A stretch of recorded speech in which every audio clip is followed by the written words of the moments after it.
Në fakt doja ndaloja sot një lutje që bënte profeti alayhi salatu wassalam.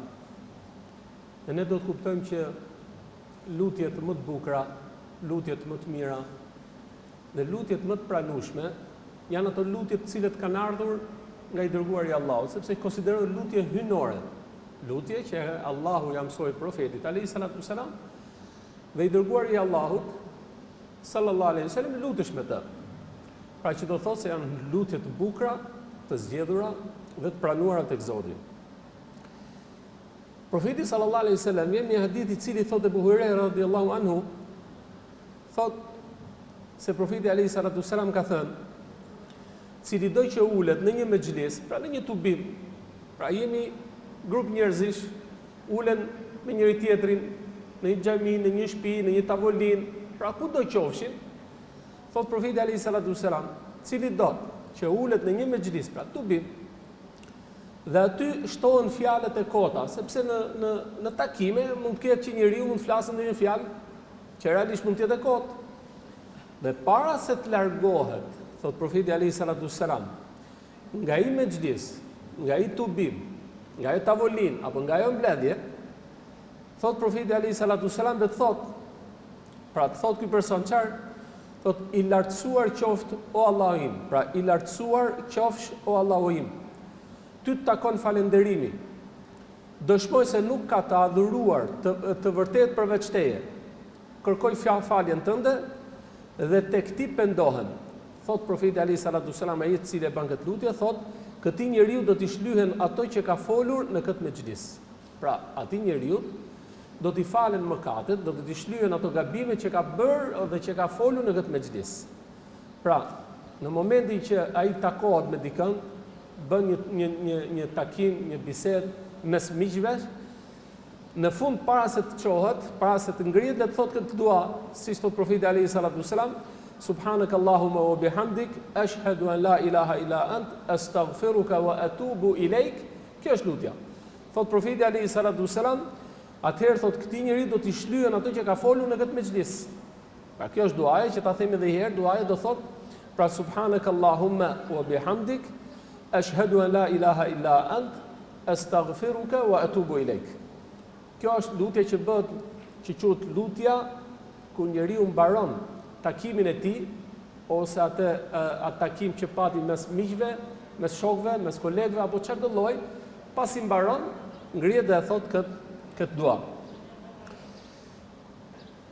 Ajo që realisht që kërkohet nga muslimani është që duhet të jetë i kujdesshëm në çdo takim që ai bën, në çdo bisedë që ai bën, sepse bisedat e tij janë të vëzhguara, fjalët e tij konsiderohen të numëruara tek Zoti për vepër të mira apo të keqe qofshin këto. Pra që do thot ti je në kujdesin dhe në vëzhgimin e krijuesit gjithësisë. Pra do thot ki kujdes se fjala që njeriu flet do të llogaritet për bisedat e tij, për fjalët e tij. Prandaj dhe njeriu duhet të jetë i kujdesshëm. Por natyra e njeriu është se jo çdo kush do të jetë gjithmonë koherent që do ta ruaj veten në biseda të tilla. Do ketë momente që ai do flasë keq, mexhlise. Do ketë momente që pa dashje mund të bëj diçka të gabuar. Prandaj dhe në këtë rast kërkohet për këtë njeriu se njeriu nuk i shmanget dot nuk i shmanget dot gabimit. Pra qenia e njeriu të se gabon. Dhe pra le thot profeti alayhi salatu wasalam në hadith, thot më i mirë i gabimtarëve është ai i cili pendohet. Pra që do thotë që njeriu e korrigjon veten e tij, pendohet, nuk e trash ose nuk e thellon atë mëkatin ose të keqen e tij, por çfarë bën, reflekton dhe pendohet te krijuesi i gjithësisë. Prandaj gjatë bisedës që njeriu mund të bëjë në një tubim, në një mexhlis, në një takim mes miqve, mes shokëve, mund të ketë gabime. Dhe thonë dietarët që në këtë rast bisedat ndahen dy lloje. E para është që mund të ketë gabime që quhen konsiderohen gabime të mëdha, mëkate të mëdha. Si për shembull, gjatë bisedave ai mund të përgojojë dikën, por përgojimi është mëkat i madh. Ose mund të bëjnë nemime. Fjala nemime do thotë të marrësh fjalë nga një grup njerëzish apo nga një njeri dhe ta përcjellësh këj tjetër me qëllim që ta prishësh, me qëllim që ato dy grupe apo ato dy shokë të prishen me njëri tjetrin. Kjo quhet nemime. Ky është mëkat i madh, nuk është mëkat i vogël. Ose në një takim, në një bisedë, nëse ai ka tallje për personalitetin e dikujt, i ka hyrë në hak dikujt, ose ai flet për dikënd, duke futur në zemrën e prezencës ose atyre njerëzve që janë prezent, duke futur urrëtie për atë. Pra me i farë mënyrë dhe me i mënyrë tjetër, ai përdor taktika që këta njerëz ta urrejnë X-in dhe Y-in ose atë shoqëri ose pra këto janë mënyra, këto janë të gjithë to konsiderohen mëkate të mëdha. Dhe për këtë arsye, mëkatet e mëdha nuk mund thot njeriu që shiko, unë bëra këto mëkate të mëdha, po në fund fare po i bëj dua në fund. Po çfarë është kjo dua, siç thamë neve, duaja që subhanakallahumma wa bihamdik wa ashhadu an la ilaha illa ant astaghfiruka wa atubu ilaik.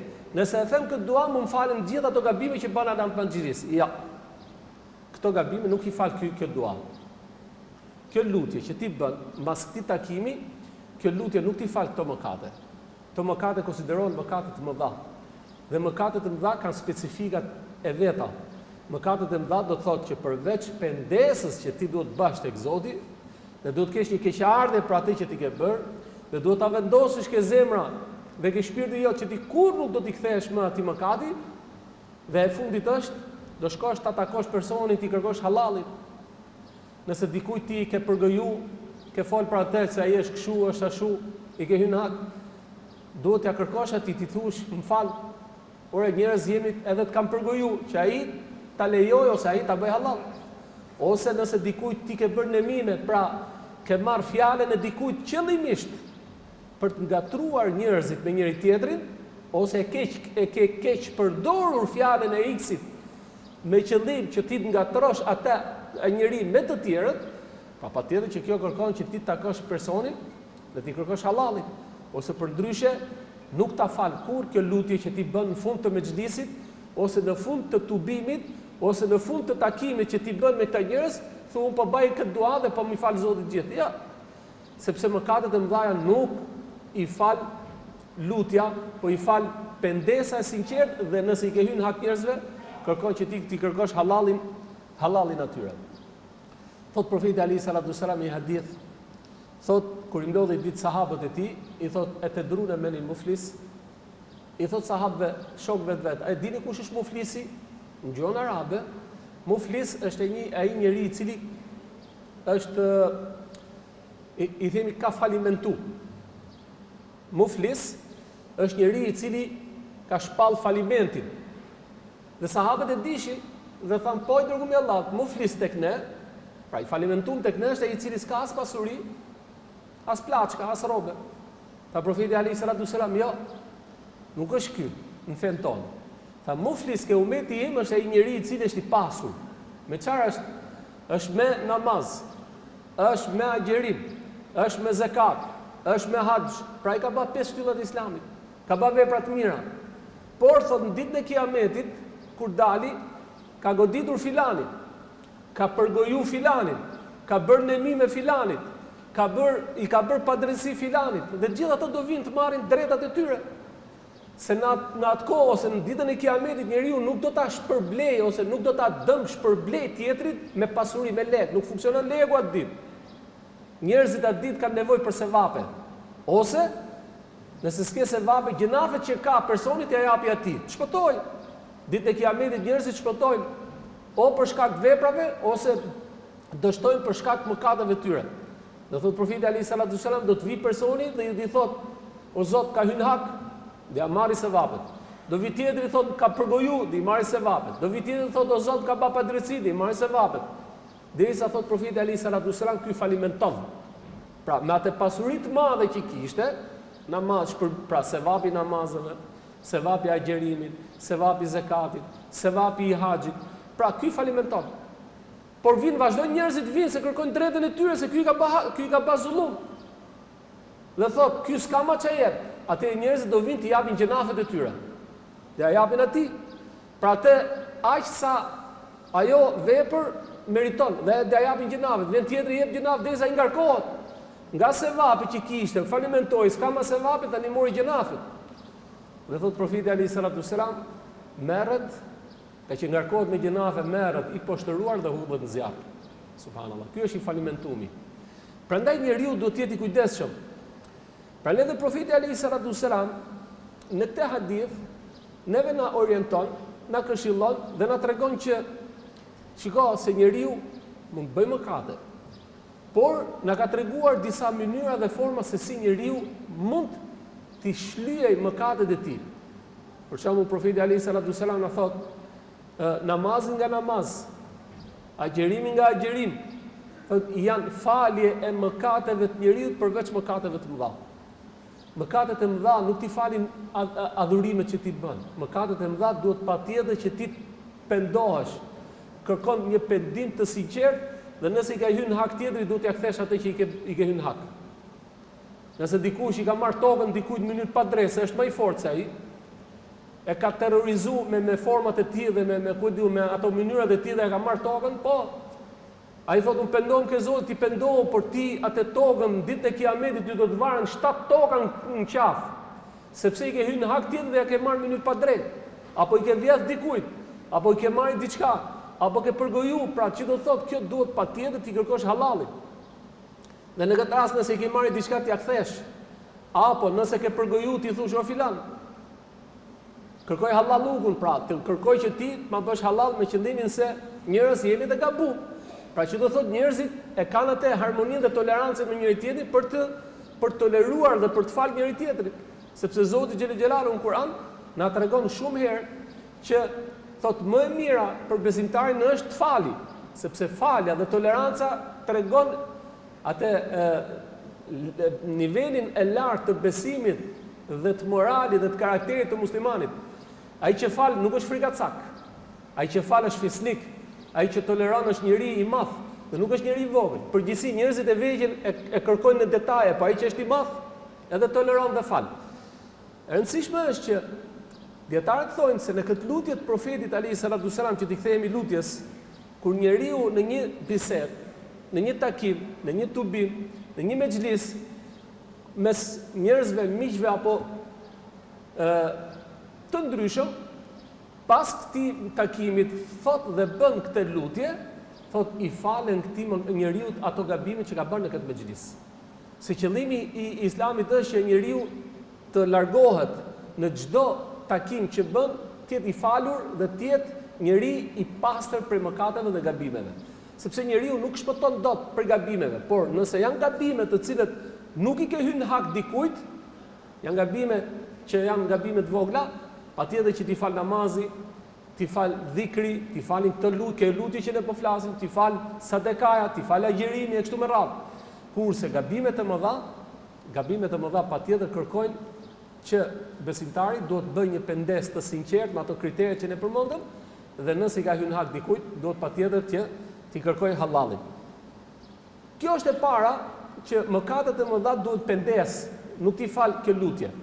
Kurse e dyta është mëkatet e vogla, të cilët nuk tregojnë që i ke hyrë në hak dikujt, për i ke bërë padrejtësi vetes tënde me këto mëkate. Ke fol fjalë qija që ke dëmtuar veten tënde. Ke bërë biseda të cilët ke dëmtuar vetëm veten tënde. Këto konsiderohen mëkate të vogla, që do thotë në këtë rast, masi të ngrihesh për këtij mexhlisi apo për këtij takimi, atëherë ti bëje këtë lutje, thot profeti alayhi salatu sallam, duke thënë subhanakallahumma wa bihamdik wa ashhadu an la ilaha illa ant astaghfiruka wa atubu ilaik. Kjo është lutja që thot profeti alayhi salatu sallam, nëse e thua, atëherë Zoti ti fal të gjitha ato gabimet që kanë ndodhur në këtë mexhlis. Po imagjinoje çdo mexhlis ose çdo takim që bën besimtari me njerëzit, me miq, me shok, nëse gjithmonë edukon veten e tij me këtë lutje gjithmonë kur ngrihet ta bëj këtë dua, ai me lejen e Allahut në çdo takim që ka, në çdo takim që bën, Zoti xhelel xhelalu e fal mëkatet e këtij njeriu dhe i del i lar prej mëkateve dhe gabimeve që mund të bëj. Prandaj thot profeti alayhi salatu sallam, në momentin që ai para se të ngrihet nga takimi ose nga mexhlisi ose nga tubimi, do thotë që para se të ngrihet e vullos bisedën e tij, pra e vullos bisedën e tij me këtë lutje, me këtë dua. Pra që do thotë se kur ti mbaron një takim me dikën, e bën këtë lutje sepse kjo është mirësi dhe bukurie e madhe dhe është falje e mëkateve nëse ka ndodhur ndonjë mëkat në këtë mexhlis. Prandaj konsiderohet vula e kësaj. Dhe thot profeti alayhi salatu wasalam në lutjen e tij thot subhanakallahumma wa bihamdik ashhadu an la ilaha illa ant, pra që do thot kjo lutje përmend ose na tregon neve tre fjalë që realisht Zoti xhel xhelalu i do fort. Kush është? Është tesbihu, tehmidi dhe tehlili. Fjala tesbihu do thot subhanallah. Dhe tehmidi është falënderimi që bën njeriu ndaj krijuesit gjithësisë. Dhe tehlili do thot shahadeti ose dëshmia që bën besimtari ndaj krijuesit gjithësisë duke deklaruar, duke dëshmuar me gjuhën e tij, me zemrën e tij se nuk ka kush që meriton adhurimin përveç Allahut. Këto janë tre fjalë që Zoti i do fort, dhe në momenti kur njeriu në takimin e tij e bën këtë dhe e mbyll me këtë fjalë astaghfiruka wa atubu ilaik, duke thënë o Zot, kërkoj prej teje faljen dhe kërkoj prej teje që o Zot të mi falësh mëkatet dhe gjunahet dhe ato gabimet që ai ka bërë në këtë mexhlis. Dhe thot profeti alayhi salatu wasalam, thot në këtë dua, thot vetëm se këtij njeriu Zoti xhel xhelalu do t'ia fali të gjithë mëkatet. Pra do t'ia fali mëkatet, kemi për qëllim mëkatet e vogla.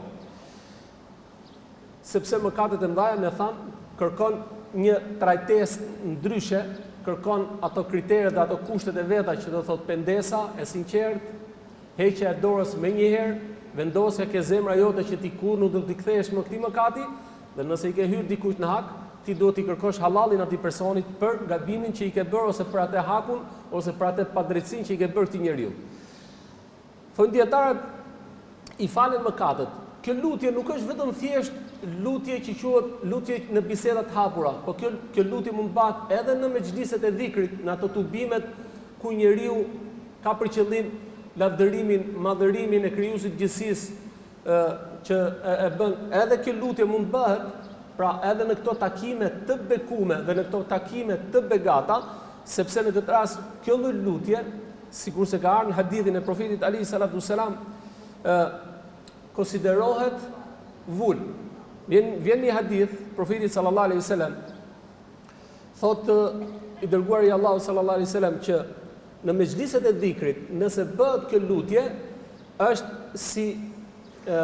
si ajo kutia e cila mbyllet e bekume dhe vuloset një herë mirë. Kurse nëse janë takime të cilët kanë në të dhe gabime, atëherë kjo lutje konsiderohet falje mëkatesh. Pra nëse është një takim që ka bekim dhe ka mirësi dhe ka vetëm përmendjen e Allahut, madhërimin e tij, falënderimin e tij, lavdërimin e tij, dhe në fund bëhet kjo lutje, do thotë në këtë rast që kjo lutja konsiderohet që u vulos, pra kjo lutje bëhet si një vul që u përfundu një mexhlis i bekum. Kurse nëse ka qenë bisedat e hapura dhe ka pas në të ndonjë gabim që njeriu ka bërë padrejtësi vetes tij, konsiderohet mëkate të vogla, atëherë kjo lutje në këtë rast konsiderohet për të falje e të gjitha atyre mëkateve që janë bërë në atë mexhlis. Prandaj besimtari duhet të jetë i kujdesshëm dhe duhet të jetë që të ndjeki rrugën dhe metodën e profetit alayhi salatu wasalam me qëllim që të përfitojë atë mirësinë, atë bekimin që i dërguari i Allahut sallallahu alaihi wasallam na ka orientuar dhe na ka këshilluar. Janë disa lutje të thjeshta, por që në këtë rast ti përfiton shumë gjëra të mëdha dhe të bukura prej atyre lutjeve që profeti alayhi salatu wasalam na ka orientuar. Dhe nga kjo gjë është në kjo lutje që ti bën takim se njeriu në ditë takohet me njerëz të ndryshëm, dhe në momenti që e mbyll takimin e tij, ta bëj këtë dua, dhe ta bëj këtë lutje duke thënë subhanakallahumma wa bihamdika wa ashhadu an la ilaha illa anta wa astaghfiruka wa atubu ilaik. Se duke e bërë këtë lutje do thotë ti fitove diçka të bukur. E para, nëse ke bërë gabime, Zoti t'i fal, nëse ka qenë tubim i bekuar, mbyllet me sukses me këtë lutje. Dhe ne e mbyllim takimin tonë dhe këtë mexhlis me këtë dua duke thënë subhanakallahumma wa bihamdik wa ashhadu an la ilaha illa anta wa astaghfiruka wa atubu ilaik.